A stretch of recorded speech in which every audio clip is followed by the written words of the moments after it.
I'm Ben Gonzalez, and this is TDI. Did you know that older adults have an increased risk of dying in a fire, and adults age 85 and over have the highest fire death rate in the U.S.? So joining us today to discuss fire safety for older adults is Teresa Neal from the U.S. Fire Administration.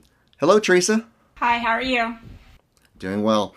The U.S. Fire Administration recently released some stats that showed that older adults have more than twice the risk of dying in a fire than the rest of the population. Why is that? Right, so lots of times it's because of, as we grow older, we become a little bit slower. We might not hear the alarms like we used to hear them. We might not be able to move as quickly as we used to be able to move. And, we're talking about 2 minutes that you have once the alarm sounds to get out of your home when there's a fire. So we're just not able to move as quickly as we used to. Plus, we might be on some medication that has caused us to not be able to understand what's happening. We might not hear the alarms because we are losing our hearing, but we're fighting it. We just, so those types of things that would cause us to maybe not react as quickly as we would normally. And then also some complacency. We've been in the home forever. We've never had a fire and we just don't think about it. So it surprises us. And then with our physical limitations, we have a harder time getting out. So obviously one of the best ways to prevent a fire death is to prevent a fire. So what are some of the most important steps we can take right away? You can definitely have working smoke alarms. So you need to have working smoke alarms on every level of your home, even the basement, and you need to have them inside and outside of your sleeping areas. It's best if these alarms are interconnected, so that means that when one sounds, they all sound. So if you have a fire in the kitchen, people who might be sleeping in their bedrooms, they'll be able to hear the alarm as well because it's the alarm in their room will go off. The other thing is that we want to test our alarms. So you're not going to know if they're working unless you test them. And you plan to test them every month. Then you also want to have a home escape plan. So those home escape plans are important, especially as you grow older, because you really need to build them around your physical abilities. If you need a cane, if you need a walker, a wheelchair, your glasses, you need to keep all of those right close to your bed. Also, if you have a telephone close to the bed so that you can call 911 or at least grab it, call 911 to let them know that you can't get out. That's one thing. But if you can get out, then you're able to grab it as you're leaving so that you can call once you're outside. Yeah, those tips that you're offering sound a lot like the advice we offer for everyone, but that makes a lot of sense that as we get older, there's more elements that need to be considered. You have to be mindful about your mobility and your hearing and your sight, any limitations that you have. Well, right now we're in the midst of cold weather time, and so a lot of us are using space heaters or fireplaces. What do we need to remember about those? So we always say that space heaters need space. You need to have about 3 feet from all the way around your space heater, that you make sure that there isn't anything there that can burn. It's not too close to your sofa. It's not near bedding, even near curtains, so that those things don't catch fire, get really hot and catch fire.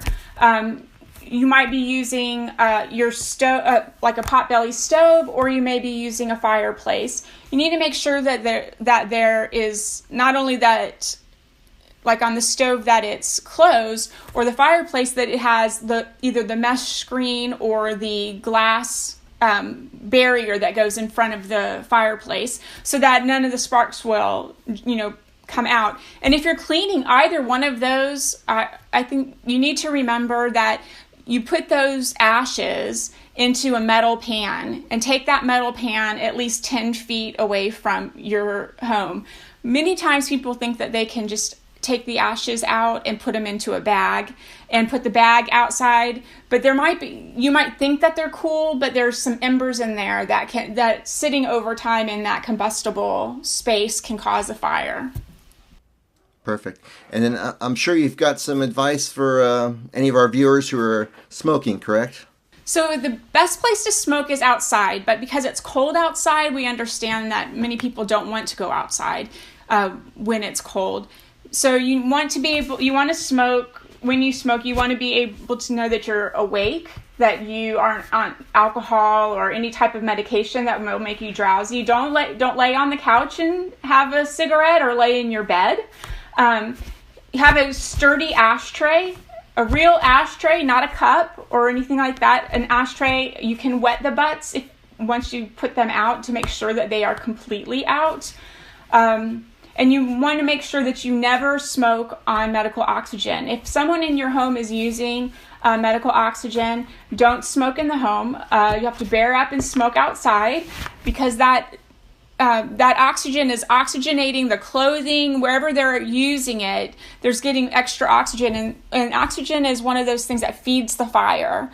So that pure oxygen, if you light up close, can just cause that flame to spread very quickly. Yeah, that's really interesting. I hadn't thought about that before, but there's a certain chemical point when things ignite, and it's going to be higher when there's fresh oxygen around. So one more question for you. Can you offer just a couple of safety tips for kitchen and cooking? Sure. So when you're cooking, if you're cooking at high temperatures, if you're grilling, you're broiling, you're frying in particular, you need to stay in the kitchen with that food. It's too...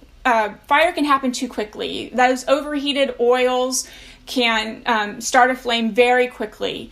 So you want to stay in the kitchen. If you are baking or you're simmering something, have a timer so that you can remind yourself. It's very easy that you'll get distracted by the television, your children, phone call, your smartphone, looking at something on your phone, and that you'll forget what you're doing. So that timer will remind you. And when you're cooking, use short sleeves. Wear short sleeve or tight-fitting sleeves. Nothing that will brush the pans or even the flame. Turn your pot handles towards the back of your stove so that if you are walking around, you won't hit them and spill onto yourself and cause a burn. But most importantly, if you do have, a fire in a pan that you're using on your stove, never move it. Don't put water on it. Use either the pot pan lid or a cookie sheet so that you can just slide it over the top of that pan and then turn off the heat. Let it cool, let it, everything gets calmed down again before you start moving anything. If you move the pot when it is too hot, or you slop that grease around, you're going to get burnt, which will cause you to drop the pan, and it's just recipe for disaster for the kitchen. Sure, you can certainly spread the fire if you're moving a flame around. And the idea of the cookie sheet is great, because sometimes you don't have the perfect lid, so the cookie sheet is a good substitute. Right, and it gives you a little bit of distance, the sheet does. Sometimes with the lids, you have to be pretty close, and if there is a flame going up, you might not want to get too close. But if you have that cookie sheet, it gives you some distance where you can just slide it over slowly and leave it there, and after you've turned off the heat, and let it just everything get cool before you start moving them around. Do you have a resource that we can share with folks that may want to learn more or just review what we've covered today? Sure. You can go to usfa.fema.gov, and that's our website. So we have topics about all different types of fire safety topics, things like electrical and heating, and more information about smoke alarms. And then that we've also have it broken up into different topic areas for different audiences. So for older adults, they have information specific to them to help them. And then if there's children or campus fire safety. So you can learn some of that information through different resources. The other thing, if you want to share some of your knowledge on social media, we have social media cards that you can download and use that give just quick little actions that you can do to make yourself safer and your family safer from having a fire. Thanks, Teresa. Of course, we want everyone to prevent fires so you don't end up getting hurt or having to file an insurance claim. But if you do have questions about your homeowners or renters insurance or just the claims process, you can always start on our website. It's tdi.texas.gov, and you can also call our helpline at 800-252-2787. 3439 to ask your insurance questions. So, for Teresa Neal, I'm Ben Gonzalez, and this is TDI.